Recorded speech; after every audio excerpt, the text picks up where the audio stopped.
नमस्कार साथियों, स्वागत है आपका दिव्यांशी इंग्लिश पॉइंट पर। साथियों, यदि अभी तक आपने मेरे चैनल को सब्सक्राइब नहीं किया, चैनल को सब्सक्राइब कर दीजिए, वीडियो को लाइक कर दीजिए, बेल आइकन को प्रेस कर दीजिए ताकि आगे आने वाली सूचनाओं का नोटिफिकेशन सबसे पहले आपको मिल सके। तो साथियों, आप सोच रहे होंगे वीडियो इतना लेट क्यों आ रहा है और बार बार क्यों नहीं आ रहा है।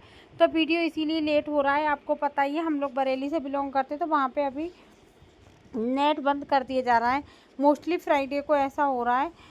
खैर कोई बात नहीं, वो हो जाता है। थोड़ा बहुत जब प्रॉब्लम्स होती है तो गवर्नमेंट को थोड़ा एक्शन लेना ही पड़ता है, उसको छोड़िए आप। लेकिन मैं आपको बता दूं कि जो शिक्षा सेवा चयन बोर्ड से बहुत बड़ी अपडेट आ रही है, वो ये आ रही है कि नियमावली को पूरे तरीके से पढ़ा जा रहा है। नियमावली को बहुत अच्छे से पढ़ा जा रहा है। उसमें ये पता किया जा रहा है क्या कार्यवाहक अध्यक्ष परीक्षा करा पाएंगे। दूसरी बात हम आपको एक और बता दें, ये शायद हम लोगों के लिए खुशखबरी हो सकती है कि हमारे कार्यवाहक अध्यक्ष महोदय जी गए हैं लखनऊ मीटिंग करने के लिए। वहाँ पर भी वो शासन से अनुमति मांगने गए हैं। अगर शासन प्रशासन से अनुमति मिली तो कार्यवाहक अध्यक्ष परीक्षा करा ले जाएंगे। वैसे मैं आपको एक बात बता दूं कि सरकार को यहाँ पर कार्यवाहक अध्यक्ष को परमिशन दे देनी चाहिए। अब आप कह रहे होंगे अगर नियमावली में नहीं होगा तो कैसे करा, क्योंकि कार्यवाहक अध्यक्ष पहले से सदस्य रहे हैं और अगर कार्यवाहक अध्यक्ष नहीं करा सकते तब भी परमिशन दे देनी चाहिए। उससे क्या फ़ायदा होगा, उससे ये फ़ायदा होगा कि नवंबर में तो कह ही रहे हैं, अखबार वाले भी कह रहे हैं और शासन प्रशासन भी कह रहा है कि आपकी परीक्षा आपके अध्यक्ष महोदय आ जाएंगे, आपके स्थायी अध्यक्ष महोदय आ जाएंगे। तो जब नवंबर में आ जाएंगे तो नवंबर तक की उन्हें परमिशन दे दी जाए जिससे वो अपना काम करते रहें। बाकी जब वो स्थायी अध्यक्ष आएंगे तो वो उस कार्य को आगे बढ़ा लेंगे। तो इसलिए छात्रों की ये परीक्षा प्रभावित नहीं होगी। सच में बहुत ज़्यादा मेंटली टॉर्चर हो रहे हैं हम लोग। हम नहीं चाहते ये परीक्षा अब आगे बढ़े, हम चाहते हैं दिसंबर में ये परीक्षा किसी भी कीमत पर हो जाए। अगर बहुत आपको दिक्कत हो रही है आप जनवरी तक ले जाइए, लेकिन हम आप लोगों से निवेदन कर रहे हैं इस चैनल के माध्यम से कि परीक्षा को इतना भी मत खींचिए कि हम लोग की आंखों से आंसू आ जाएं। और आंसू आएंगे कब को, आंसू तो अभी आ रहे हैं। इसी वजह से 7 तारीख को होने वाला आंदोलन स्थगित किया जाता है। शिक्षा सेवा चयन बोर्ड के अधिकारियों से एडीएम जी से बात की गई तो उन्होंने ये कहा गया कि हम नियमावली को पढ़ रहे हैं।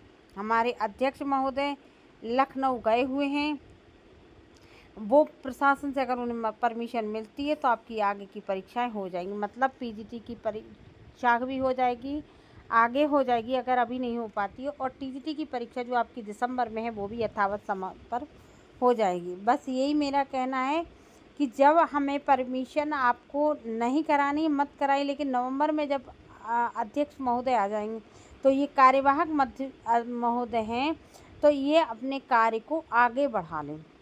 जब स्थायी अध्यक्ष आ जाएंगे तो परीक्षा उनके शासनकाल में हो जाएगी, आपकी बात भी पूरी हो जाएगी और हमारा काम भी चल जाएगा। मतलब हम लोग भी प्रभावित नहीं होंगे और आपकी नियमावली भी पूरी हो जाएगी।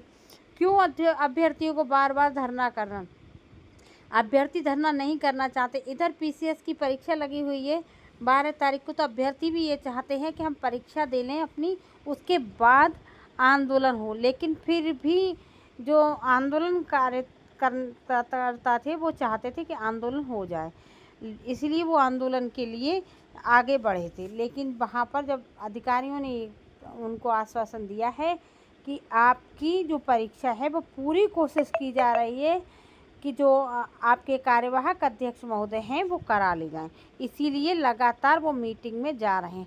यानी 2 या 3 दिन में कार्यवाहक अध्यक्ष महोदय के नियंत्रण में ये बात क्लियर हो जाएगी कि वो परीक्षा करा पाएंगे या नहीं करा पाएंगे। उन्होंने कहा 1 सप्ताह का हमें समय दीजिए, अगर हम 1 सप्ताह में कोई भी डिसीजन नहीं लेते हैं तो आप आंदोलन कर सकते हैं।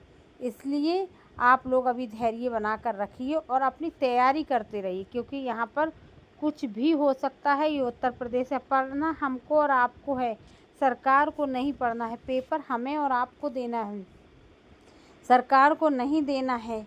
सीट हमको और आपको लेनी है, सरकार को नहीं लेनी है। तो उनका क्या है, वो कहेंगे इतने दिनों से परीक्षा टल रही थी तब आप लोग चिल्ला रहे थे कि परीक्षा टल रही, परीक्षा टल रही, और जब हम दिसंबर की डेट पर करा रहे हैं तब आप लोग कह रहे हो कि अब क्यों करा रहे हो।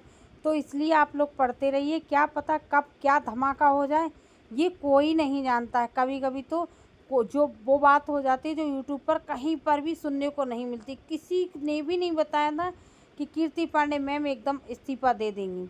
तो इसलिए कुछ चीज़ें मतलब ऐसी आती हैं जिनको मतलब सरप्राइज़, जिनका आइडिया भी नहीं होता है। खैर इस वीडियो में इतना ही। अगली वीडियो में जो भी जानकारी मिलेगी मैं आप लोग के साथ शेयर करूँगी। अगली वीडियो मिलते, तब तक के लिए नमस्कार।